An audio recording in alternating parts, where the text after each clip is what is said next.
Laisse gêner, bonjour et bienvenue sur Europe 1 jusqu'à 18h. Vous allez passer 1h30 en compagnie de Caroline Diamant, Judith Magre, Jérôme Bonaldi, Paul Vermus et Pierre Bénichou. Vous êtes dans une forme, Bonaldi, mais alors c'est bien, vous mettez de l'ambiance au moins.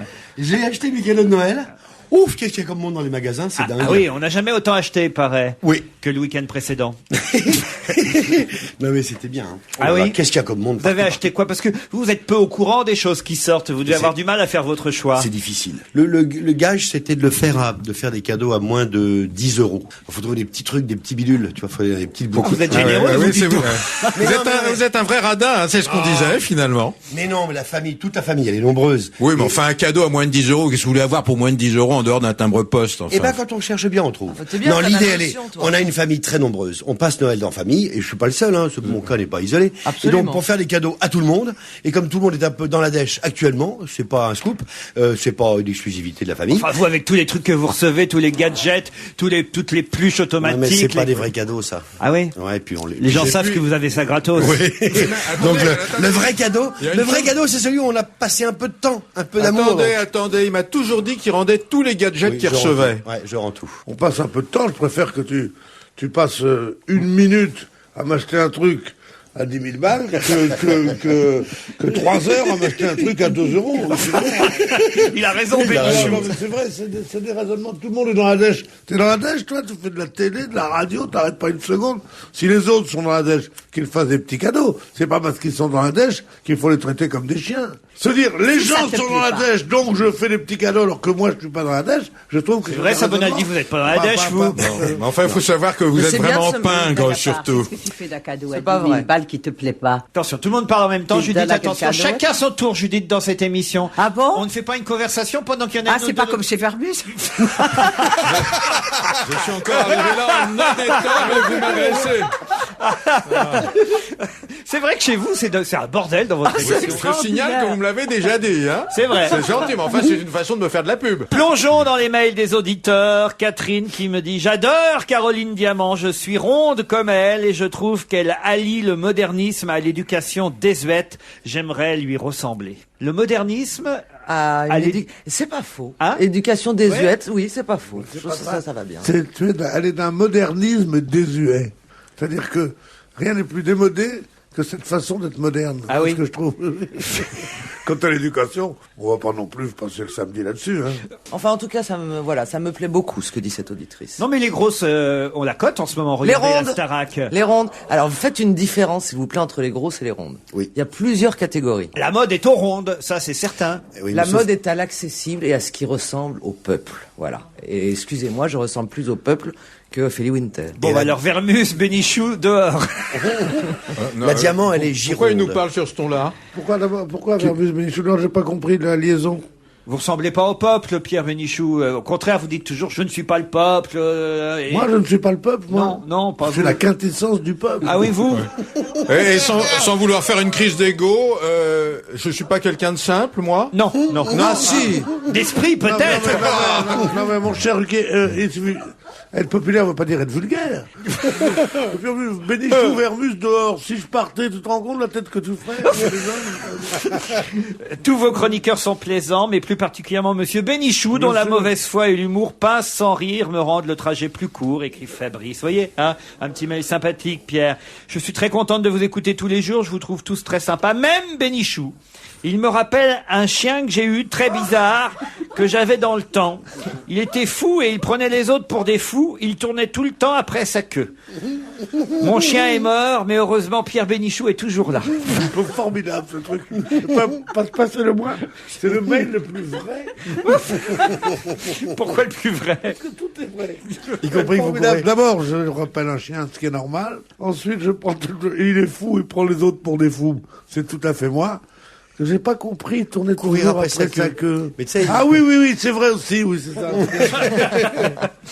Ah oui, alors, des tas de mails qui me confirment que vous êtes trompé, Vermus. Siegfried and Roy sont à nouveau à l'affiche de l'hôtel Mirage à Las Vegas. Depuis l'accident qu'a subi l'un des deux magiciens, le spectacle a repris. Voilà. Faut pas... Est-ce que c'est avéré, ça, cette information? Ah oui. Parce que moi, j'ai lu partout et pas seulement sous la plume à Popol, que c'était... Bénichou, ta gueule, c'est signé Élise. C'est pratique, hein, Mais vous pour donnez même pas le droit de réponse, hein, maintenant. Je vous félicite pour réussir à tenir les deux vieux du Muppet Show, Monsieur Vermus et Monsieur Bénichou. Votre talent de présentateur n'en est que plus admiratif dans ces cas-là. Sinon, je suis tombé sous le charme de Caroline Diamant. Bon, très bien. Un grand bonjour de Montréal, actuellement en pleine tempête de neige. Continuez à nous divertir. Ça doit être Alain Juppé, il n'y a pas de nom, oui. En réponse à Siegfried Roy, j'ai entendu votre invité avec grand fracas traiter l'auditeur qui annonçait la reprise de leur spectacle d'ignorant et presque de menteur par ce monsieur Je sais tout. J'ai eu la chance de participer l'été dernier, le 4 juillet 2005 à 21h30 heure locale Las Vegas, à la reprise de leur spectacle, monsieur Vermus. D'abord, j'irai enquêter sur place et probablement que c'est un clone ou un double. Parce qu'il était dans un tel état, il a été bouffé par les lions, il peut pas remonter sur scène, voyons. C'était des tigres. Monsieur Paul Vermus a eu tort une fois de plus. Le crocodile ne ressemble absolument pas à du veau, mais à du poulet. C'est une viande blanche et relativement ferme. Information vérifiée cet été en Australie où on sert du steak de croco avec des frites pour $10 au bord de la rue ou des filets de croco fumés sur des toasts dans le célèbre Red Grill de Kent dans le Queensland. Bon, d'abord, le goût, c'est très subjectif, hein. C'est très Si vous subjectif. confondez le veau et le poulet, pardon. Non, écoutez, un blanc de poulet ou du veau un peu cuit, c'est à peu près la même chose. Et puis, n'essayez pas d'avoir raison quand il s'agit de gastronomie, vous savez. Et n'essayez pas monsieur- d'aller manger chez lui, visiblement. Pourquoi monsieur Vernus oublie-t-il systématiquement ses calmants quand il vient vous rendre visite dans votre émission?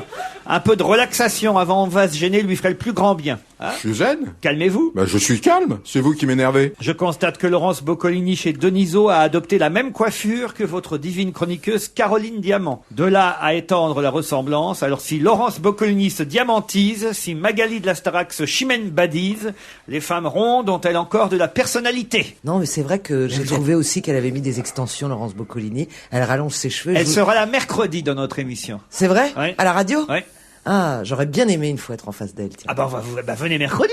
Hein. Qui, Eh ben, donc, avec qui va être plaisir. là? Laurence Boccolini, elle va nous faire jouer au maillon faible. Ah, parce que j'adore. moi.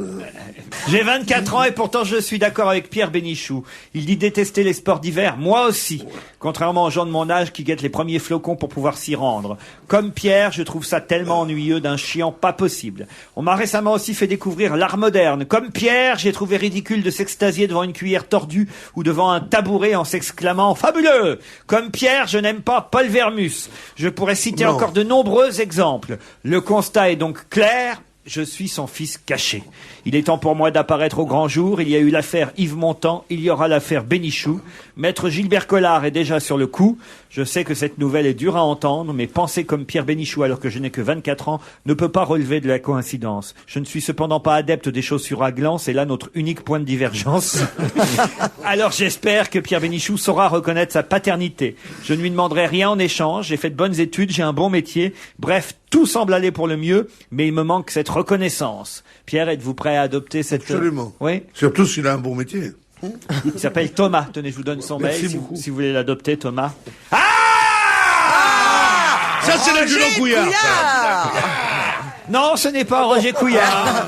C'est François, un auditeur, qui a commencé son mail par « Ah !» C'était juste pour que vous lisiez mon mail à l'antenne. Ah, bah, c'est pas con. Il a réussi, on se retrouve après la pub. Pierre,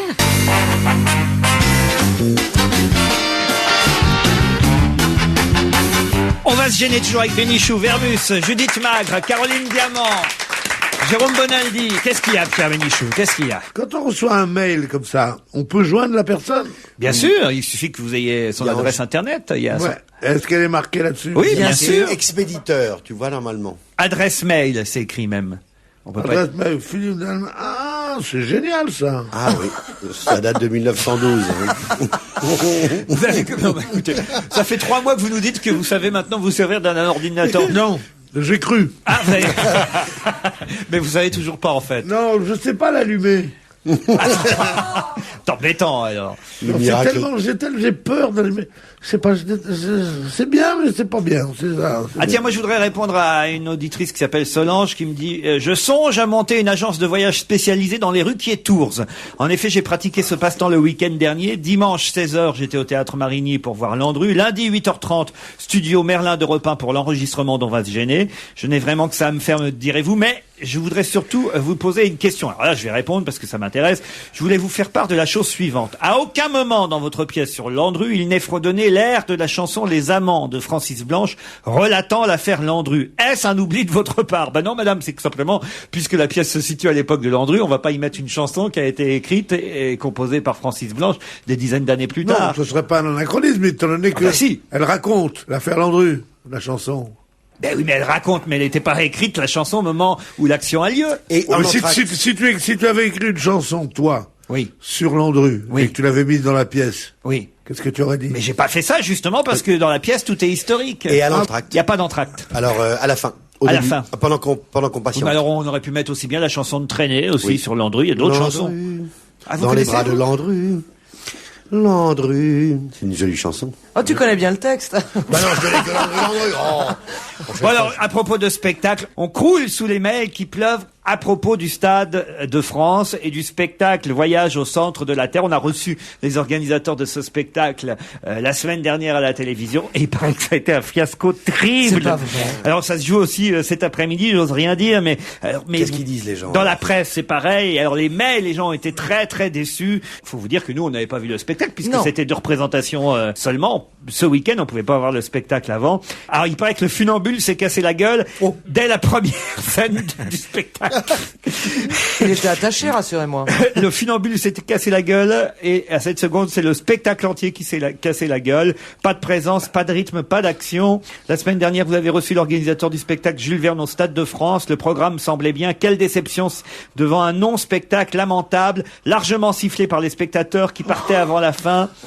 Mais est-ce que c'était... Heureusement qu'il faisait froid, autrement on se serait endormi. Enfin, vous voyez, des trucs Est-ce que c'était terribles. plein le Stade de France? Oui, en revanche, 40 000 places ont été Voilà, vendues. ils ont fait de la recette, c'est déjà pas mal. Au moins, ils Il y perdront pas avait d'argent. déjà eu un papier un peu dangereux dans le Parisien dimanche, avec des spectateurs qui disaient ouh là Mais là. ce matin c'était aussi nul. dans François, puis alors surtout j'ai de nombreux mails. Alors, je suis désolé pour les gens qui on a dit que ce spectacle, mais on pouvait pas dire du mal d'un spectacle qu'on n'avait pas vu avant. Bah, voilà, on n'a pas menti, on a dit qu'on avait ça, vu. c'est C'est un bien, peu de votre faute, ouais. c'est vous qui étiez au Stade de France.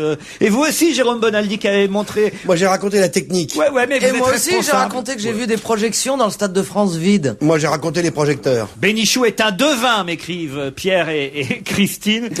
Parce que C'est vous vrai aviez que émis lui- des réserves. Hein. Oui, j'ai dit que ça allait être tout petit. Pierre, Bénichou avait raison, c'était une arnaque, sans accroche, malgré un funambule qui s'est cassé la figure dès les premières minutes, ni réel effet spéciaux. Heureusement qu'il faisait moins 1 degré, sinon on se serait tous endormis. Ça nous a permis de bien les siffler et de les huer avec tout le stade, sauf ceux qui partaient au fur et à mesure. Ah, tiens, c'est bizarre. Et dernière question, me demandent Pierre et Christine, comment vont les hémorroïdes de Vermus? Non, mais c'est n'importe quoi, hein, n'importe quoi.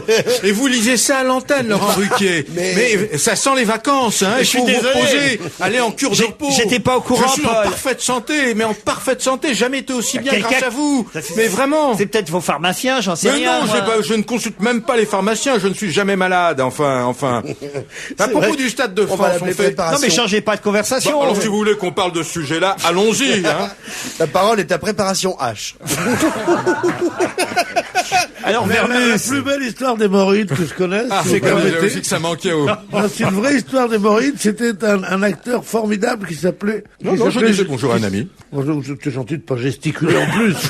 Déjà, on est comme les auditeurs, on t'entend. C'est tragique. Si en plus tu gesticules, tu te rends pas compte. Ouais. Respecte ton Ouais. physique. Et Alors. un acteur génial qui s'appelle Julien Carrette, qui avait Carrette, joué dans la ouais. règle du jeu avec Gabin, dans la grande illusion avec Dalio, qui était un grand acteur. Un grand deuxième rôle, hein. On peut pas le faire taire. Sois gentil, gesticule. Quand je parle. Alors, et alors, Gabin lui fait tourner, le fait tourner dans un de ses derniers films. Je ne sais pas lequel. Je sais en tout cas que Bertrand Blier, qui était assistant sur ce film, m'a raconté. Alors, ils étaient assis, Blier, Bernard Blier, Gabin et Carrette. Carrette avait déjà picolé pas mal. Il avait un accent épouvantable. Il parlait comme ça. Bon. Et tout d'un coup, On vient chercher Gabin, il était sur un banc, il s'attendait de tourner, on vient chercher Gabin, on lui dit, Monsieur Gabin, c'est à vous, si vous voulez venir sur le plateau. Et Gabin se lève et cérémonieusement, comme il le faisait toujours, marche avec son petit pas de danseur de Java, comme ça, et qui arrête tout d'un coup, dit, regardez-le, on croit qu'il marche à petits pas parce que c'est un dur, c'est parce qu'il a des hémorroïdes, mes mères. Voilà, alors, les gens sur le plateau sont absolument terrifiés qu'on ose parler comme ça à Gabin. Gabin revient et dit, non, Julien, si ça serait pas toi, tu verrais. Et Julien lui dit, puis c'est moi, mes mères, qu'est-ce que tu vas faire? On croit qu'il marche un petit pas parce que c'est un dur, c'est parce qu'il a des hémorroïdes. Dire ça à Gabin, celui que tout le monde appelait le patron, qui était un con comme les autres. Céline Dion, tous les secrets, pas ceux de Paul Vermus, c'est déjà ça, on se retrouve après. On va se gêner. Jérôme Bonaldi avait raison. Les Français ont beaucoup dépensé pour Noël. C'est ce que titre le Parisien ce matin. 540 € dépensés en moyenne. Cette année, les achats de Noël à Paris et en province ont débuté début décembre. Les gens s'y sont pris plus tôt que d'habitude. 540 €, 54 cadeaux. Pour Bonaldi, oui, voilà. Hier, 36 millions d'opérations par carte bleue ont été enregistrées. Et surtout, la tendance de l'année, c'est l'achat sur Internet, l'explosion du commerce sur Internet. En 2005, les ventes de Noël sur Internet devraient représenter près de 1,5 milliard d'euros, selon la Fédération des entreprises de vente. Certains e-marchands, on les appelle comme ça, réalisent même près de 50% de leur chiffre d'affaires annuel grâce à l'ordinateur. Car en effet, on commande et on est livré à domicile. C'est désolant. Misère sexuelle à mort, quoi. Pourquoi? C'est désolant. Mais où tu vas emballer les vendeuses quand tu... Non mais sérieusement. Je cherchais le plaisir. rapport sur la misère C'est sexuelle. vrai. T'as plus de contact avec les gens nulle part. Moi, je n'ose toujours pas donner mon numéro de carte bleue sur pour vous un êtes achat folle, sur non. Internet. Non, moi, Vous êtes folle. Demandez à tous les auditeurs qui se sont fait débiter des. Mais c'est vrai, des achats qu'ils n'ont pas Pourquoi fait. vous vous marrez, Pierre? J'adore ce genre de truc. Ça a remplacé ce qu'on entendait avant dans les loges, tu sais. Ah, les farces, j'en mange qu'à la maison. Hein. Parce que dans les restaurants, vous savez pas qu'est-ce qu'ils mettent dedans. Hein. Non, mais je te jure. Et la carte bleue, ben tiens, après ça, ils vont dire achat d'un paquebot, ça m'intéresse pas. Hein. Non, mais ça va pas. Judith, vous avez fait vos achats de Noël, vous? Non, mais et puis ce sera pas par Internet parce que moi je suis au temps du paléolithique, de la plume sergent-major, j'ai pas d'ordinateur, j'ai Est-ce pas. que vous avez acheté votre petit cadeau pour Pierre? Pas encore. Pas encore. Ça, je le dirais pas. enfin, le plaisir, c'est quand même d'aller dans le magasin, de se faire déballer les cadeaux, vous présenter différentes couleurs. Voilà, il a raison Vermus. Il a raison Vermus, moi je dis. Il a raison Vermus. Qu'est-ce que vous faites sur un ordinateur? Vous voyez un truc, vous habillez. C'est n'importe quoi. Où le plaisir? Vous perdez toute notion. Mais il y a des gens qui travaillent beaucoup. Mais enfin, Ça vous prend du plaisantez, temps des gens de- qui travaillent beaucoup, des gens qui travaillent beaucoup à Noël, on se déplace, on va faire ses cadeaux, on regarde avec les yeux.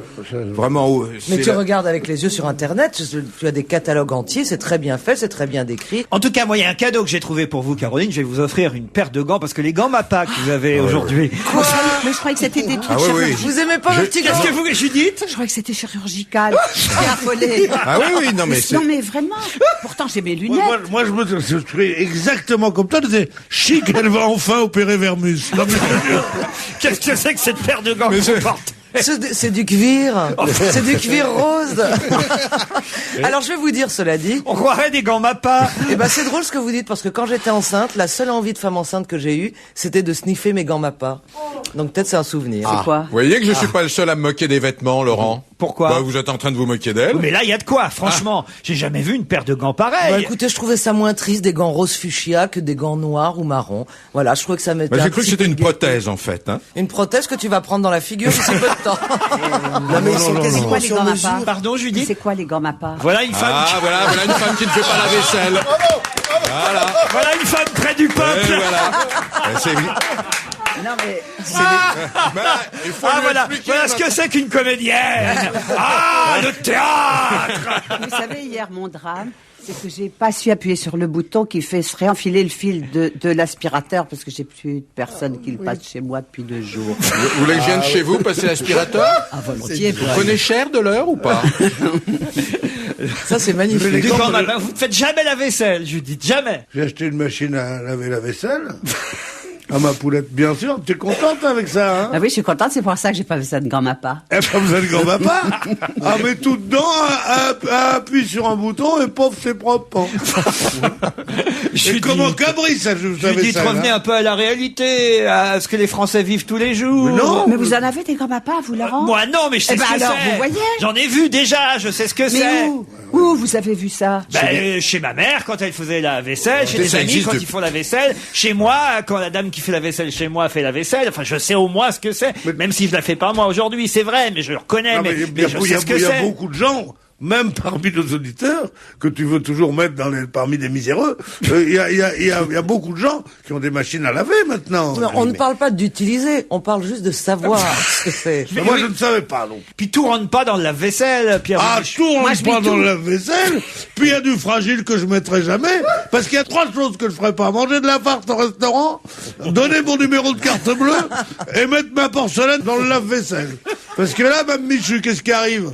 Ben, c'est tout cassé. Non, c'est surtout l'or qui s'en va. Et l'or qui s'en va. Elle est partie, l'or. Elle est partie depuis combien de temps? Bon, Non, enfin, non. je vais vous Non, offrir. non, Alors ça- écoutez, alors là, Oui. je vous jure, je vous fais envoyer une paire de gants Mappa. Mais non, je pourrais les mettre dans Oui. un cadre, Bien sûr. cadeau de Laurent. Mais non, Ruquier. dis-y qu'on en a pas besoin, Judith. Non, mais je ferai un objet d'art, un ready-made. Et puis s'il y a 5 amis qui viennent un soir, ça peut faire un préservatif.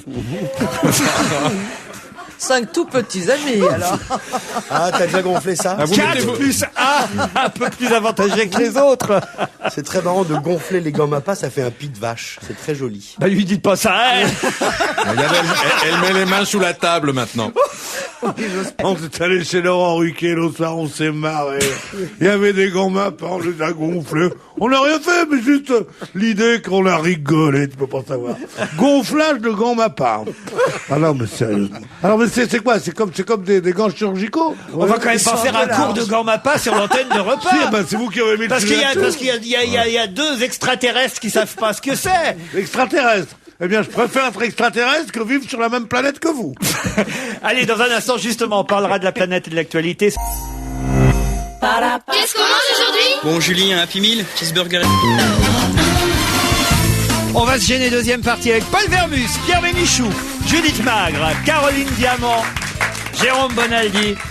Ah, il y a des Pères Noël qui sont quand même curieux. En Australie, une quarantaine d'hommes déguisés en Père Noël, totalement ivres, ont semé le désordre dans les rues d'Auckland, en Nouvelle-Zélande et non pas en Australie. Ils ont volé dans les magasins, ils ont agressé des vigiles, ils ont uriné depuis des ponts sur les voitures en contrebas. Selon un porte-parole du groupe, cette action s'inscrit dans le cadre d'un mouvement protestant contre la commercialisation de l'image de Noël, car certains trouvent que Noël est une fête trop commerciale. Et eux, voilà, ils commençaient à pisser sur les gens qui venaient faire leurs achats. C'est assez drôle comme manif. Non, c'est drôle, c'est drôle. Évidemment que j'aurais pas aimé d'être parmi les gens sur lesquels on pisse, et je trouve que c'est odieux. Cela dit, de faire une manifestation contre la commercialisation de l'idée de Noël, ben je trouve que c'est un combat assez marrant. Le Parisien nous dit d'ailleurs que ça déprime certaines personnes Noël. Hein. C'est le blues de Noël, ça existe à l'approche des fêtes de fin d'année. Beaucoup d'adultes ressentent comme une mélancolie. D'abord, ceux qui sont seuls, évidemment, parce que ça les isole. Tu encore connaissais plus. pas ça? Quoi? Mais t'es la seule personne au monde. Tu connais peut-être les gants Mappa, tu connais pas la blouse de Noël. Mais la blouse de Noël, c'est une blouse, elle est toute rouge avec des listes blancs. Il n'y a rien de mieux que la blouse de Noël. Judith et moi, on en a 2 chacun. Ah là là. Ils sont cons. Mais la blouse de Noël. Vous connaissez pas la blouse de Noël, vous êtes des extraterrestres. Enfin, comment... Judith, vous avez une blouse de Noël. C'est celle que Pierre m'a offert. Ça vous fait rire, ça, Judith? Elle était très chère et très chic, Ah, c'est pas une blouse à 10 €, ça, hein? avec des pompons en bison. Eh oui. On regarde Regarde, pas. voilà les couples. On dirait un couple de bourgeois, vous savez, dans leur château et très éloigné des réalités avec leur Ah vie oui, de Noël. on croit qu'ils sont dessinés par Jacques Faisan. Oh, ne croyez pas qu'avec l'âge, les couples se déforment. Hein. Non, pas la blouse, le blouse de Noël, Judith. Ah, le blues, c'est dit par, c'est Jane Birkin qui a j'ai pris le blues de Noël. D'habitude, j'avais le robe du soir, là, j'ai le blues de Noël. C'est un peu oppressant tout ce tralala d'une dame qui a 57 67 ans, qui dit oui, voilà, ça me rend mélancolique, c'est l'enfance qui revient, puis c'est pas facile de zapper cette fête. La famille vous oblige à la faire alors que vous n'en avez pas forcément envie de faire. C'est mieux le jour de l'an, parce que le jour de l'an... je trouve que c'est pire, moi. Le blues du jour de l'an. Le blues de Noël, on a toujours quelqu'un à offrir un cadeau à moins de 10 €. Enfin, bon. Mais on a toujours un truc à faire. Mais pas forcément. Le jour de l'an, c'est la fête obligatoire. Oh, je trouve ça plus bluesy. Quoi, c'est pas plus la fête obligatoire que le 24 décembre. Vous dites encore de grosses bêtises. C'est exactement pareil. Et puis si vous voulez pas la fêter, cette fête, vous la fêtez pas. Enfin, c'est complet. Vous fermez vos volets, vous restez chez vous. C'est quand même pas la fin du monde. Non, c'est pas ça, Paul. Il y a des gens qui sont seuls. Moi, SOS Amitié dans Le Père Noël est une ordure, ça existe, il paraît. Eh ben, vous ouvrez votre maison, vous accueillez les âmes seules. Qu'est-ce que vous voulez que je vous dise? Mais on va pas faire il y a toujours des moments où on est triste dans la vie. Alors bon, c'est à Noël, c'est le jour de votre anniversaire parce que vous avez dépassé un certain âge. Et c'est vrai. Et bon. Oui, puisque vous me regardez, vous me laissez parler, ça peut durer des heures. C'est ça qui m'inquiète. Oui. Vous voulez que je vous dise? On attendait que tu dises un truc drôle, c'est vrai. Oh, vous, avec vos gants Mappa, franchement, la faites pas la fière aujourd'hui, hein. Une manifestation de chasseurs a dégénéré à Rouen. Plusieurs centaines de chasseurs ont cassé des vitrines. Ah bah voilà, tiens, est-ce qu'on va les traiter de racailles? Est-ce qu'on va éliminer les chasseurs au Karcher? Allez savoir. En tout cas, ils ont tout cassé, abîmé des voitures, arraché des poteaux samedi à Rouen à la fin d'une manifestation. Et pourquoi ils manifestaient, les chasseurs à Rouen? Pour exiger l'abrogation d'un arrêté qui leur interdit d'utiliser des appelants. C'est ce que c'est qu'un appelant, ma chère Caroline? C'est un appelant mammaire ou pas du tout? Non, c'est ce qui permet d'appeler les canards, les raies. C'est une sorte, voilà, un appelot ou un appelant, et ça imite le bruit du volatile que vous avez envie d'attirer. Je sais pas, dans Chasse et Pêche, il me semblait qu'il le faisait avec la bouche. Vous regardez Chasse et Pêche, vous? Je suis une insomniaque, moi. Alors en tout cas, cette interdiction a pour but d'éviter une éventuelle propagation de la grippe aviaire, et on a interdit aux chasseurs d'utiliser ces fameux appelants qui normalement les aident à attirer les canards ou les oiseaux sauvages sur les plans d'eau. Comme ça. Et ça. Vous le faites bien, hein. Il fait ding, ding. Et c'est un très beau cadeau à moins de 10 €. Parce que c'est un appelant au téléphone, tu sais. Numéro de l'appelant, ils mettent. Et ces appos, ça fait des très beaux cadeaux à moins de 10 €. Je le dis parce que... Oui, ça t'as raison. Ouais. Qu'est-ce que j'aimerais recevoir un appelant? Un appôt. J'ai compris. Le blues de Noël, c'est les mecs qui vont passer Noël avec Bonaldi. La meilleure sudokiste de France, puisque c'est la folie, vous le savez. Alors là, mais on n'entend plus parler que de ça. Alors le sudoku. Disons sudoku. Sudoku, oui, sudoku, comme vous voulez. C'est la boussole. Avant, on avait la mousse, on voyait de la mousse, on disait tiens, le nord est là. Maintenant, on a le sudoku, on se dit le nord est dans l'autre sens. Ça remplace la boussole, vous voyez. Le sudoku. Le sudoku. Mais comment ça se fait que d'un seul coup, il y a une telle folie pour ce truc? Il n'y a pas besoin d'être fort en maths, contrairement à ce qu'on pourrait croire à première vue. Il y a des chiffres de 1 à 9, il n'y a pas de calcul derrière. Attendez. Je vous interroge juste avant, je voudrais me tourner vers Judith Magre. Vous avez regardé mon air imbécile. Notre extraterrestre, pour savoir si elle sait ce que c'est que le sudoku. Pas du tout. Alors. Mais moi, je viens ici pour m'instruire, Laurent. Très bien. Vous repartirez avec un jeu de sudoku et une paire de gants Mappa. Vous n'êtes pas venu pour rien. C'est une grille de 9 sur 9, une sorte de grille de mots croisés, sauf qu'il n'y a pas des lettres à l'intérieur, il y a des chiffres. Oui. Des chiffres de 1 à 9. Oui. Et il faut qu'il y ait tous les chiffres de 1 à 9 sur chacune des lignes, chacune des colonnes et chacun des carrés de 3. Ça a l'air compliqué comme ça, mais vous verrez, c'est très, très simple. Non, ça a l'air très simple. Voilà. Et il faut remplir cette grille. L'idée, elle est que il n'y a pas besoin d'avoir une grande culture comme pour les mots croisés. Tout le monde peut y jouer. Voilà ce qui explique le succès du sudoku. Oui, tout le monde peut y jouer.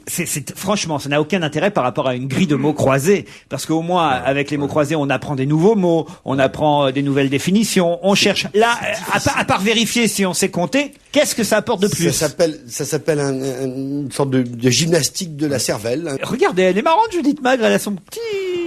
J'ai froid. Mais vous avez froid. Cela dit, à propos du froid, Jérôme Bonaldi m'expliquait que nous, les femmes, nous sommes déréglées au niveau de notre température pour avoir les pieds froids et que les hommes ont les pieds chauds et que c'est ainsi que Dieu l'a voulu pour que nous soyons ensemble et que nous fassions des enfants. Il m'expliquait ça, c'était très joli. C'est un vieux truc, ça. Il l'utilise à chaque fois qu'il veut séduire. Ah bon, c'était un petit côté... Oui, Parce que moi, j'ai les pieds froids aussi. Remarque, ça confirmerait, vous me direz. Mais j'ai souvent les pieds froids, moi aussi. Ça commence par les pieds toujours. Qu'est-ce que c'est que cette histoire, Bonaldi? Mais c'est que génétiquement, les femmes sont pas pareilles que les hommes. Elles ont un système de thermorégulation qui déconne un petit peu.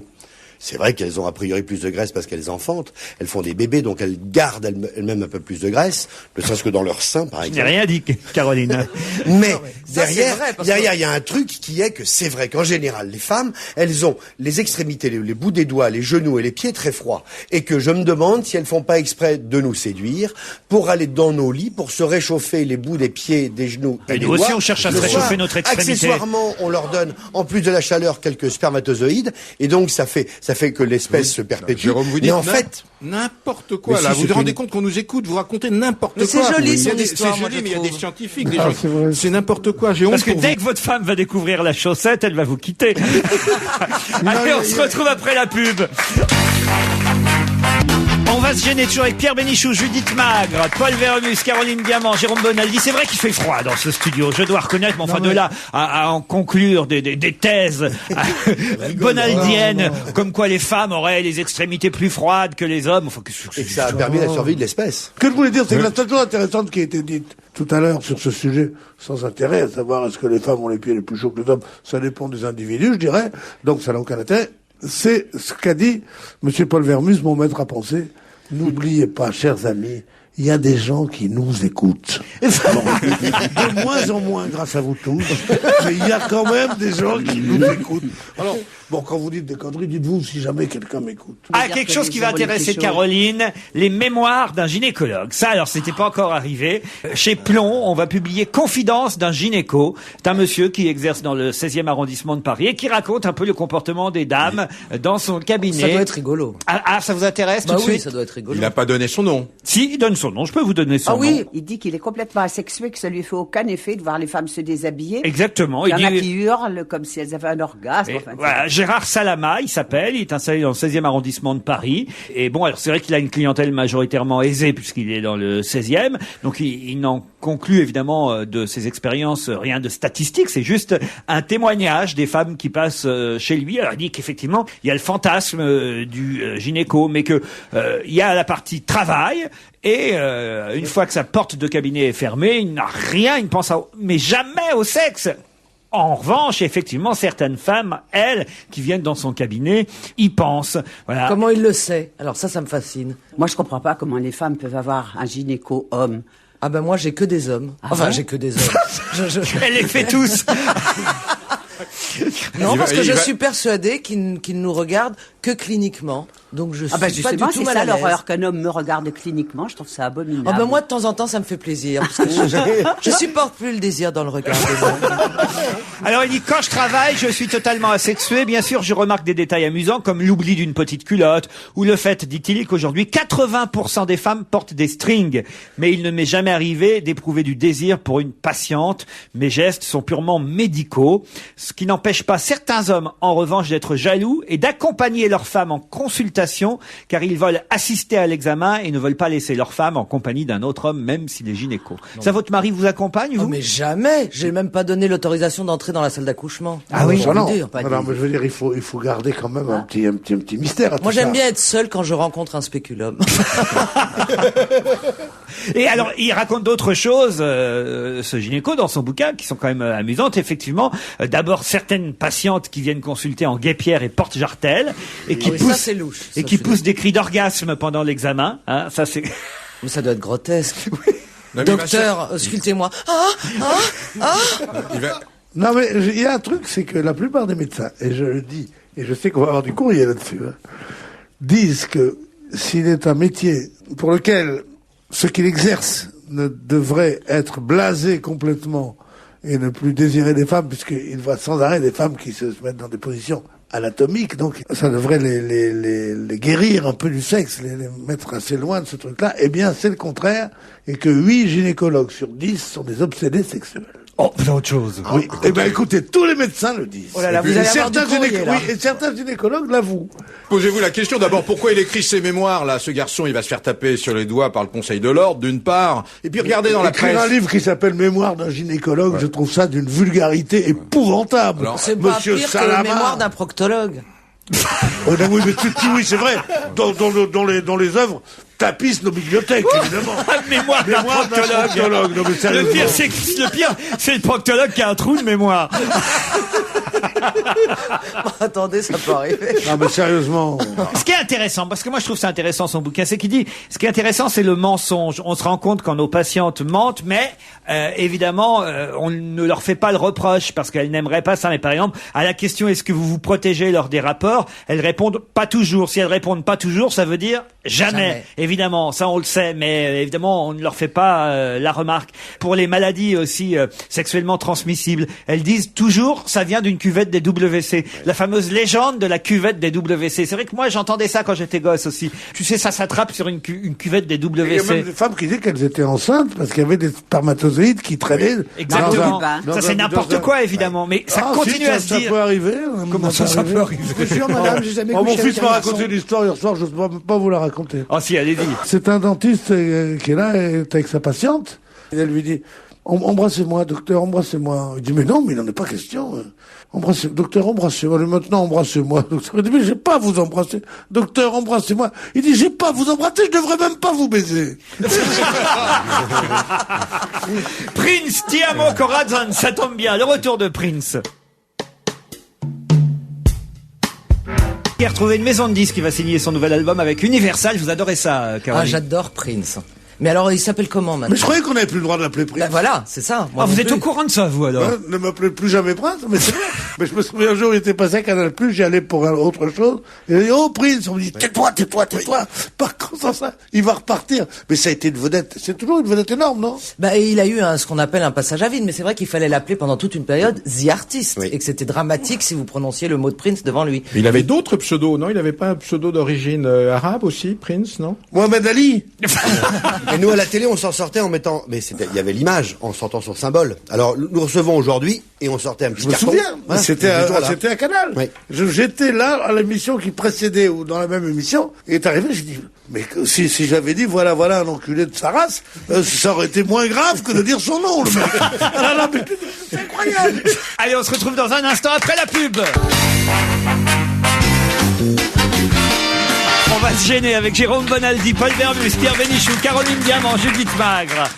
La femme qui monte, qui grimpe et qui embarrasse Ségolène Royal. On ne parle que d'elle dans toute la presse du week-end. L'Obs, faut dire, a fait fort en faisant sa une avec Ségolène Royal. Vous-même, Paul Vermus, d'ailleurs, soupçonnez Jean Daniel de faire la Faire course. campagne, oui. Comment vous savez ça? Ah, je l'ai lu dans François. Ah bah oui, c'est vrai, j'avais oublié. Oui. On se demande s'il fait pas campagne pour elle, mais là on a un spécialiste qui Alors, pourra Pierre peut-être, Bénichou, le nouvel Obs roule pour Ségolène Royal. Non, pas du tout. Il m'arrive d'être parfois critique pour le nouvel parce que je trouve que ça journal un peu trop élitiste. Et là, je trouve que c'est formidable parce qu'on apprend tout là-dessus. C'est de la presse, dans le bon côté de la presse anglo-saxonne, c'est-à-dire qu'on sait tout sur elle, il y a tous les trucs, toutes les photos, toutes les choses.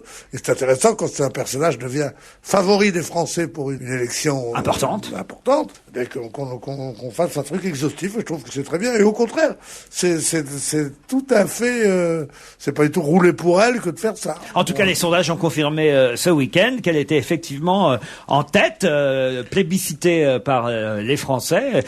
Fabius, Strauss-Kahn, Lang, tous les autres sont derrière, quoi. Je trouve que c'est très étonnant. Parce qu'elle a rien fait de particulier dans les 6 derniers mois. Pour ça. Qui tout à coup les mise en avant.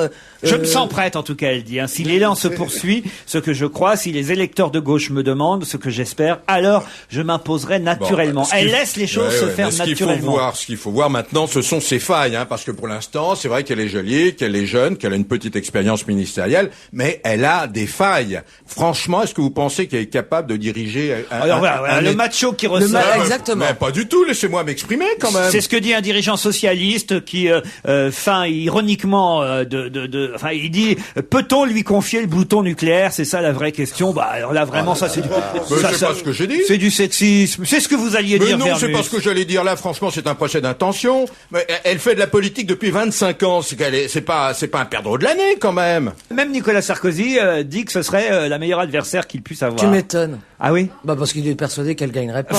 Attends. De toute façon, vous avez vu, il y a le porte-parole de l'UMP, Valérie Pécresse, j'ai lu ça avant-hier, qui dit finalement il y a un troisième homme qui pourrait être Michel Alliot-Marie aux élections comme candidate.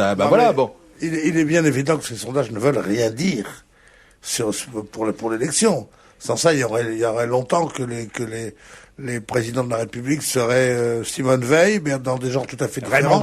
Bernard Tapie. Monsieur Balladur. Bernard Tapie, dont on disait, Coluche. L'abbé Pierre. Allez hop. Mais non, mais ce qui est intéressant, c'est vrai qu'elle est très populaire, c'est vrai que le Nouvel Obs fait sa une là-dessus, mais on sait très bien que le Parti Socialiste a envie de l'éjecter comme une anguille. Il y a très peu de gens au Parti Socialiste qui font campagne pour elle, vous le savez bien. Oui, mais si les sympathisants et les militants... Mais ça ne suffit pas. En tout cas, la preuve que les femmes font fort en politique, c'est que celle qui ressort gagnante du dernier sommet européen, c'est Angela Merkel. Les 25 reconnaissants, elle aime dialoguer et gagner. C'est une fine mouche, a même dit le président Chirac, en parlant de la nouvelle chancelière allemande. C'est grâce à elle qu'on a trouvé un compromis financier parmi les 25. Alors quand même, vous voyez, hein, ça c'est bon pour Ségolène encore. Oui. Moi je suis content parce que Chirac a l'air d'aller mieux. Ah. La première fois, j'ai trouvé une meilleure mine, et bien, ça il est bien. Un autre, après l'accident qu'il a eu, se serait reposé. Lui, il se repose dans les séances de nuit de l'Assemblée européenne. C'est ça qui lui fait du bien. Il adore ça. C'est ça qu'il aime bien. Je suis très soucieux de sa santé. C'est incroyable, hein. Vous êtes très attaché au président Chirac. Oui, je suis très attaché aux hommes de cet âge-là qui ont cette corpulence et qui risquent de tomber malade, ça me tue. Il y a une sorte de mimétisme entre le président Chirac et vous. Ouais. En tout cas, on était parti pour parler d'Angela Merkel et on a atterri sur Chirac. Angela Merkel, elle est vraiment pas jolie. Oui. Autant la dame de fer. Mais pourquoi Madame parler Thatcher, du physique ? On pouvait la haïr pour son attitude vis-à-vis de l'Irlande, son attitude vis-à-vis de la politique sociale de l'Angleterre. Pour toute chose, elle était haïssable. Mais qu'est-ce qu'elle était attirante. Mais t'es fou. Margaret Thatcher était attirante. Mais Mitterrand le disait lui aussi. Parce que vous avez perdu la tête. Vous avez trop de fer en vous. Ce teint de porcelaine, cet œil bleu vif, et ce côté comme ça, avec sa coiffure bien laquée et tout ça. Mais tu veux baiser quoi, des souillons? Vous avez consulté? Mais bien sûr qu'elle était très bien. Non, mais vous avez consulté ce matin, vous êtes dans votre état normal? Jusqu'à présent, vous alliez bien, mais là, j'ai l'impression que ça y est, ça a sauté, hein. Je conçois très bien qu'elle puisse être la dame de fer un fantasme. J'ai envie dans les chiottes de la gare de l'Est et qu'elle y prenne pas de plaisir et que ça se passe en 10 minutes. Mon rêve! Oui, alors voilà. Jérôme Bonaldi craque. Vous êtes devenu fou. Non, voilà. Moi, j'ai fait part un peu parodiquement d'un désir un peu tordu, mais normal. Et un malade a pris le relais dans les chiottes de la gare de l'Est. Et sans qu'elle prenne de plaisir, il a C'est fascinant, cette phrase. Mais te force pas, chérie. Elles prennent pas de plaisir. D'ailleurs, le docteur Salama, gynécologue bien connu, m'a dit, le plaisir, c'est une chose qu'on raconte. Oui. Et Gare de Mais l'Est, comment on on arrive en fait Angleterre. Qu'est-ce que vous dites? Je dis Gare de l'Est en arrivant d'Angleterre. C'est Gare du Nord qu'on arrive d'Angleterre. Bah oui, mais Jérôme, il dit Gare de l'Est. C'est n'importe quoi. C'est pour ça qu'il attend toujours. Justement, parlons des déboires ferroviaires d'un ministre, le ministre Azouz Begag, délégué à la promotion de l'égalité des chances, qui, le pauvre, s'est fait contrôler sur un TGV. Normalement, c'est que les ministres voyagent gratuitement, il en a donc le droit, mais il n'avait pas ses papiers sur lui. Oui. Et le contrôleur lui a dit, mais qu'est-ce qui me prouve que vous êtes machin? Il lui a dit, qu'est-ce qui me prouve que vous êtes machin? Bon, alors voilà, une nouvelle discrimination. Seule l'arrivée opportune d'un deuxième contrôleur qui a reconnu le ministre lui a permis d'éviter la contravention. Et je trouve ça on ne peut plus normal. Moi-même, hier soir, je dînais... Mais non. Qu'est-ce qu'il va nous raconter? Mais non, hier soir, je dînais chez un ministre... Encore? Oui. Alors, lequel? Christian Estrosi. Un dimanche soir. Oui, bah c'est bien dimanche soir, ça enlève les angoisses du lundi. Vous savez, on a toujours des si angoisses c'est ça du qui t'enlève tes angoisses, ça fait voilà jeton. Pourquoi Estrosi ne sera jamais un vrai ministre. Alors donc, je pars de chez moi. Oui. Je regarde, j'ai aucun papier sur moi. Et le dimanche soir, il y a souvent de la police, même dans le 7e arrondissement. Qu'est-ce que j'ai fait? Je suis remonté chez moi, j'ai été prendre mes papiers avant d'aller chez le ministre. Oui. Voilà. C'est passionnant. Non, c'est pas que ça soit passionnant, mais je vois pas pourquoi Monsieur Bégagne n'aurait pas ses papiers. Il fallait y penser quand on est ministre. C'est pas ça le souci, c'est mais de traiter de monsieur ces machin. interventions sont toujours passionnantes, mais celle-ci, elle est encore plus que les autres. Alors quoi? Vous êtes mal réveillé ce matin, vous êtes allé chercher vos papiers? Et je suis reparti Non, ensuite mais souper, oui. Tu comprends, il voulait placer qu'il avait dîné chez Mais un non, ministre. je n'ai pas à placer quoi que ce soit. Ça fait 25 ans que je fais cette cuisine. J'ai plus du tout à me vendre maintenant. Qu'est-ce que vous voulez que je me place? Monsieur. Vous voulez une petite anecdote? Je vous racontais une petite anecdote puisque vous n'allez pas chez les grands de ce monde et que moi j'ai le privilège d'aller. C'est tout. Voilà, je me place pas. Moi j'étais aux Femmes en Or, c'était très sympathique. Ah, on va en parler des femmes en or. Courchevel? Ouais. Il y avait de la neige? Ouais. T'as skié? Non. Oh. J'ai fait du salon de thé à coups de chocolat viennois et de tarte aux myrtilles. Elle vous Truc embrasse. publicitaire encore, ça. Mais est-ce que vous avez eu un prix alors? Pas du tout, grand malheureux. Moi, je suis une femme en diamant. Vous voulez C'est pas que je descende à un métal aussi anodin que l'or? Ah, c'est joli. Palmarès du 14e trophée Whirlpool. C'est les machines à laver, ça, je vous le dis, Judith Mag, ça remplace les gants Mappa. Et le palmarès, c'est vrai d'ailleurs, c'est quand même drôle quand même que ce soit une marque de machines à laver qui sponsorise les femmes en or, non? Bah écoutez, oui, bon. Oui, mais il faut voir lesquels aussi. Mon amie Liane Follier a reçu un magnifique four à micro-ondes orange vif. Waouh. Ah ben, pourtant, elle fait pas partie des lauréates. Non, mais comme c'était son anniversaire, elle était invitée. Avec C'est ses Alexandra cousins, ses amis. Lamy qui a eu le titre de femme en or pour le cinéma, Sophie Davant pour la communication, Sophie Davant, elle est jolie comme femme. Marie Laforêt pour le spectacle. Marie Laforêt pour le spectacle, Oh, Virginie de Dieu, c'est la nageuse ça, Oui, natation synchronisée. pour le sport. Elle est bien aussi. Amélie Mauresmo, femme de l'année, Pierre. Et prix Femme en or, femme de cœur, Valérie Picavet-Wertheimer, fondatrice d'Action Innocence, qui lutte pour préserver la dignité et l'intégrité de l'enfant sur Internet, principalement face à la cyberpédophilie. Qu'est-ce qu'il y a, Bonaldi? Juste à côté, dans la station d'à côté, à Méribel, il y a la semaine de la pub. Ah bah oui, mais c'est vachement plus intéressant. La pub en or. C'était sympathique. Moi, j'ai pas dormi pendant 3 nuits. Je me suis beaucoup amusé. Ah, c'est très marrant parce que c'est le même week-end systématiquement. Moi, je vais plutôt à Méribel. Tous ces pour la privilégiés pub. qui vont à la neige gratos. Je trouve qu'il faut respecter un peu les femmes quand même. Faire les trucs de la femme en or avec tous ces gens-là. Quelle horreur. Et elles sont là et ma copine elle a gagné un four à micro-ondes orange et tout ça à des gens qui n'ont pas besoin. Mais comment veux-tu respecter mieux la femme qu'en lui offrant des la prix? femme en or, Ça elles serait sont bien. là. On leur donne des micro-ondes en or à des gens qui pourraient te les payer et tout. C'est ridicule, c'est grotesque. Judith, Une femme en or, c'est quoi? une femme en or, on s'en fout. Faut que ce soit belle, il faut qu'elle soit belle, qu'elle soit Ah, pas du intelligente, tout. qu'elle soit... Non. Rien du tout. Il faut Non, qu'elle non, ait ça montré dans sa catégorie, par exemple, femme de communication ou bien jeune talent, des qualités enfin, je sais pas, on s'en C'est fout. comme un César, un machin. Voilà. Voilà, c'est des récompenses à la mort. Non, un César, c'est selon la qualité, le succès des films. Une femme en or, c'est une manifestation totalement publicitaire. Il y a quand même une différence. Mais oui, mais il y a deux choses importantes. Il faut qu'on cite Courchevel, parce que c'est le début de la saison, et Whirlpool, parce que c'est le sponsor. Bah oui. C'est pour ça que moi je dis Méribel et la pub, parce que c'est les deux sponsors aussi. Voilà. Non mais c'est leur problème à toutes ces stations, c'est de faire parler d'elles au début de la saison touristique. On a eu plein de C'est-à-dire, cadeaux, c'était voilà. sympa. Et donc tous les ans, il y avait le festival de Champs-Rousse ou bien le festival d'Avoriaz, qui était le film Gérard fantastique. Mer ou Cabourg, le film romantique. Tout part du même principe. C'est une localité qui veut se mettre en avant, qui monte avec des partenaires. Un festival. Donc il ou faut pas marcher dans ce truc mercantile. Mais pourquoi? Qu'est-ce que Non, ça a mais de comment on honteux? choisit C'est honteux parce que Comment c'est on choisit honteux les tu vois, là-bas. On en parlait avec ton mari, il m'a dit mais comment me débarrasser d'une bonne femme qui m'a déshonoré. Mais comment? Je travaille Comment tu toute sais la qu'il est journée pas venu avec moi? pour qu'elle aille faire femme en or, il me dit. Je n'en peux plus.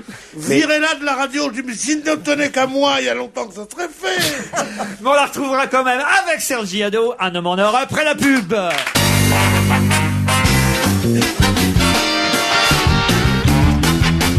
On va se gêner jusqu'à 18h avec Vermus, Caroline Diamant, Bonaldi, Bénichou, Judith Magre et Serge Liado. Ça, vous savez au moins, Judith, que fait Serge Liado dans cette émission, hein, Judith? Bonjour à tous. Bonjour. Et J'aime bien, elle regarde. le pire, c'est qu'elle se demande d'où vient la voix. voix, oui. Il est au téléphone, Serge Liado. Ce n'est pas Dieu qui d'un seul coup nous parle. Non, mais elle est totalement extraterrestre. Non, disons ça y est, minialement. je sais ce qu'il faut lui offrir pour Noël. Pas une paire de grands papas, parce que ça va la vexer. Un poste de radio. Ah voilà, oui. Alors tu appuies sur un bouton et pof, t'entends les gens qui causent. C'est vrai que je suis pas dans mon état normal quand j'ai froid. Elle est totalement déconnectée. Serge Liado Oui. œuvre dans cette émission, tous nos auditeurs le savent, pour nous faire remarquer les chansons qui se ressemblent. Et là, aujourd'hui, vous avez noté que Vangelis, et un titre qui date de 1973, ressemble étonnamment à une chanson de Nadia, Si loin de vous. Oui, c'est ça. Nadia, qui est une chanteuse qui a un énorme succès actuellement. Oui, exactement. C'était impossible d'y échapper depuis le printemps, cette chanson-là, Si loin de vous. Elle a d'ailleurs, l'album a été couronné aux Victoires de la musique, et album R&B de l'année. Et d'ailleurs, je crois que la chanson de Vangelis a exactement le même âge que Nadia. Elle est née en 73, elle aussi? Elle est née en 73, oui, c'est ça. Vérifions tout de suite, Nadia et Vangelis, donc à 30 et quelques années d'intervalle. Oui, attendez. J'ai oublié de préciser aussi que il y a à certains endroits, dans des vocalises de la chanson de Nadia, une petite mélodie qui nous rappelle un petit peu Éthiopie, la chanson que Renaud avait écrite en 85. Vérifions.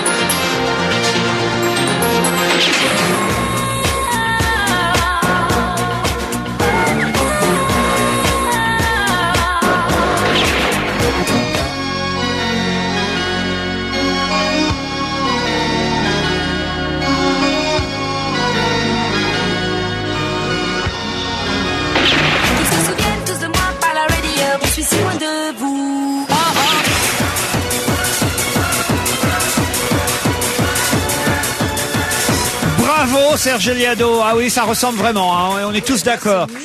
Et c'est la pub pour Mercedes, vous dites? Oui, une pub inoubliable pour Mercedes. Vangelis, la musique de Vangelis a été utilisée pour cette publicité. Ouais. Vangelis, c'est Vangelis Papathanassiou? Oui, c'est ça, c'est son vrai nom, hein. C'est un ancien des Aphrodite Child. Exactement, oui. Son vrai nom, c'est Evangelis Papathanassiou, et puis il a changé son nom en Vangelis, oui. C'est la première chose que vous dites d'intéressante depuis 16h30. Bah, il faut bien que ça commence, hein. Alors là, comment vous pouvez savoir un truc pareil? Parce que j'ai été très copain quand j'étais gamin. Avec Demis Roussos. Voilà, et puis à l'époque c'était un groupe, et puis ensuite ils sont séparés comme tous les groupes. C'est la raison pour laquelle je connais. Vous voyez toujours Demis Roussos? Oui, je le vois. Il a été abattu dans les Pyrénées ou Non, il est toujours, il est toujours très en forme, il va bien. La chanson flash du jour, Serge Liado. J'ai relevé une petite contrepétrie qui a attiré mon œil en page 3 du journal Libé. Allons-y. Nous fêtons aujourd'hui, réjouissons-nous enfin, le 6 milliards 500 millionième être humain.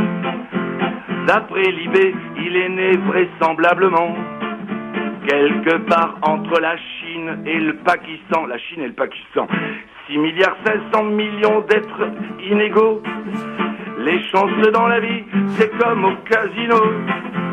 Il y a ceux qui ont le pognon, le pédigré, la classe. Et pour les autres, c'est noir, impair, manque et passe. Ah, c'est joli, Serge.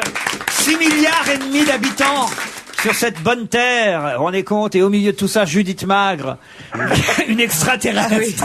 En totale déconnexion. Il se demande encore d'où vient Serge Liado. Et surtout, où est-ce qu'il repart chez lui. Et il revient demain à la même heure. Salut Serge. Au revoir. Claudia Schiffer, dévalisée en plein sommeil. La célèbre top modèle a été cambriolée. Les voleurs sont entrés chez elle pendant que toute la famille, son mari et leurs 2 enfants dormaient à l'étage supérieur dans leur quartier de Notting Hill à Londres. Les visiteurs ont déménagé les salons du rez-de-chaussée sans réveiller personne. Ils ont emporté tous les appareils électriques pouvant être vendus, un butin de plusieurs milliers d'euros, des téléphones portables, de l'argent liquide, un ordinateur, des caméras dans lesquelles étaient stockées des photos de famille. Et eux dormaient au-dessus. Ils se sont rendus compte de rien. C'est pas la première star à être cambriolée dans le quartier de Notting Hill, puisque Jay Halliwell des Spice Girls a subi elle aussi un cambriolage il y a peu de temps. Et alors Elle Macpherson, moi c'est un des plus grands top modèles. Elle Macpherson, je connais pas. Mais oui, on l'appelait The Body, l'Australienne sublissime. Mais je suis sûr, moi, qu'ils ne savaient pas. Parce que c'est des garçons qui vont au flanc dans ces coups-là. Pas dans ce quartier. Mais si, ils voient des beaux trucs, ils montent d'ailleurs, ils savaient pas d'ailleurs. Sans ça, tu cambrioles quand même Claudia Schiffer, tu lui fais un petit... Et ça serait un pas... petit plaisir. Ça va pas, il paraît qu'ils sont arrivés dans sa chambre, elle a dit non, ne me touchez pas. Mais un mec qui a dit à l'autre, mais non, ta femme la vaut bien. Mais c'est un des grands classiques, les cambriolages la nuit. J'en parlais pas plus tard qu'hier soir. Oui, ça c'est sûr. Avec des flics. Voilà une bonne nouvelle. Alors écoutez-moi et arrêtez de faire le malin une fois pour toutes. Jamais avec ce mec-là. Voilà. Les cambriolages. Vous savez quand on Ils attendent qu'il fait noir. Écoutez-moi, quand on vous cambriole la nuit pendant votre sommeil, oui. Normalement vous avez un sommeil ils attendent, les lâches. plus ou moins léger. Ils attendent qu'il fait noir pour aller chez toi, les lâches. les cambrioleurs ont toujours une bombe et ils vous endorment encore un peu plus. C'est-à-dire que vous risquez pas de vous réveiller. C'est ça que je veux dire. Le seul, à mon avis, capable de rentrer comme ça au milieu de... David Copperfield. Voilà, bravo, Jérôme Évidemment, Bonaldi. ouais. Qui a cambriolé Claudia Schiffer? C'est évidemment David Copperfield. La police doit enquêter de ce côté-là. Mais je croyais qu'elle était avec David Copperfield. Elle a un mari et des enfants et tout. Non, c'est lui qui a un mari et des enfants maintenant.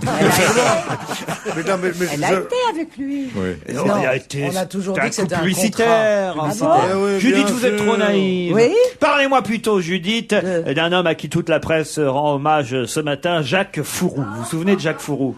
Très bien. Alors, Il mesurait 1m72, il a été... 62. 62. Il a été un très bon rugbyman. Il a été capitaine de l'équipe pendant au moins 12 ans. Voyez. Il a gagné... Ah oui, mais j'ai vu ça ce matin à Euronews. ah très bien, ben voyez, hein, vous Mais je avancez. m'instruis avant de venir chez vous parce que j'ai l'air bête. La mais prochaine enfin- fois, regarde aussi dans les Hein placards de ta cuisine. Un peu de musique nous fera du bien. Cube, Wicked Soul, c'est ce qu'on écoute maintenant. On ferait pas un potage, mais... Jamais entendu parler. moi. Mais c'est dans la playlist Repost et pas si mal. Alors parlons de la victoire de la fameuse Magali à la Starac. 8,8 millions de téléspectateurs vendredi soir pour regarder la finale, avec même un pic d'audience au moment du résultat, avec un suspense. Je crois qu'elle a gagné à 53 et 57 et l'autre 43. 43. Vous avez suivi quand même, mine de Non, rien. j'ai pas suivi, mais j'ai entendu les résultats parce que j'avais pas suivi beaucoup cette Starac. Mais je crois savoir que tout le staff de Universal est désespéré, quoi. Ah bon? Pourquoi? Par cette gagnante. Pourquoi? Parce que ça fait 5 semaines que les professeurs font en sorte qu'elle soit nominée, comme ils disent, en espérant qu'elle se fasse éliminer, pour surtout pas se retrouver à faire un album avec elle. Et puis le public la plébiscite semaine après semaine jusqu'à la portée, jusqu'à la victoire. Et maintenant, ils sont obligés de lui filer une avance d'1 million d'euros et de produire un album. Il y avait Maria Carré, en tout cas, lors de l'émission de vendredi. Toujours très simple, hein. Elle a débarqué spécialement des États-Unis pour la Starac, puisque c'était la marraine de l'émission cette année. Et le Parisien nous dit qu'elle n'a pas fait les choses à moitié. Elle a réservé pas moins de 25 chambres à l'hôtel Georges V. 25 chambres afin de loger toute sa suite, maquilleuses, managers, coiffeurs et autres gardes du corps qui ont investi le palace depuis jeudi. 25 Eh ben, chambres. je vais vous dire, elle a oublié son diététicien. Hein. Parce que, honnêtement, alors, pour le coup. Alors Johnny était pas très content, mais Pourquoi? bon, il n'a pas Pourquoi? voulu le montrer. Johnny, grand professionnel qu'il est, mais pendant le direct, il n'a pas bronché. Mais notre rockstar national, nous dit le Parisien, était énervé passablement d'avoir été relégué dans une loge moins grande et moins pratique que celle de Maria Carré.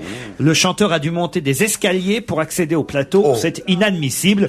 D'habitude, il a une loge à hauteur du plateau. Vous vous rendez compte? Quel drame. On connaît pas les petites histoires des coulisses. C'est comme au théâtre, ça. L'attribution des loges, c'est un moment important, Judith. Quand il y a 3-4 comédiens d'un niveau égal dans un théâtre, à qui on va donner la meilleure ou la plus belle loge? Vous avez dû vivre des choses comme ça.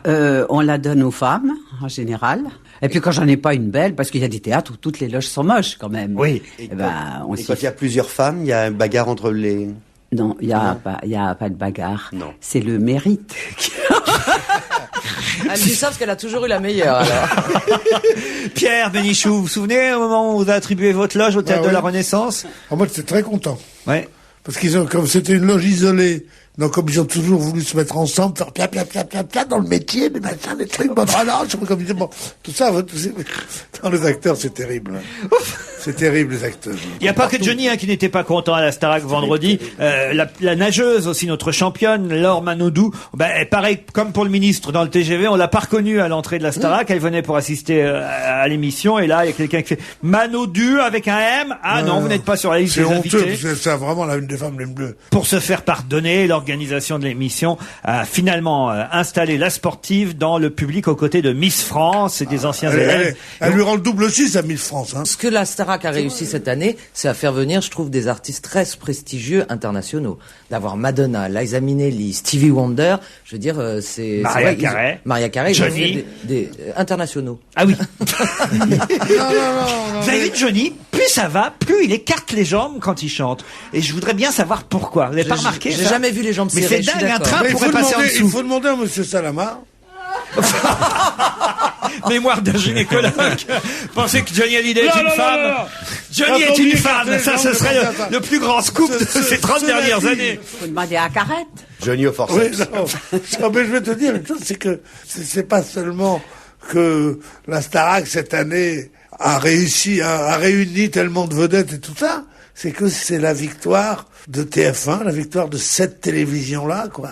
Ils ont gagné la guerre. C'est peut-être tragique. Ils ont été plébiscités, ils ont gagné, il faut savoir qu'ils ont gagné. C'est plus avec des phrases qui font se battre, c'est avec des bazookas. ou alors se dire, on est dans cette société-là. On laissera Jean-Marc Morandini revenir là-dessus demain, il l'a déjà fait ce matin, mais c'est vrai que la Starac est chaque année un succès énorme et qu'il y aura donc une Starac 6. Maintenant, c'est sûr. D'ailleurs, c'était amusant parce que j'essayais de me rappeler des différents gagnants des années précédentes. Il y en a une, alors je suis incapable de me rappeler qui c'était. Alors, Jennifer la première. Nolwenn, d'accord. Nolwenn la 2. D'accord.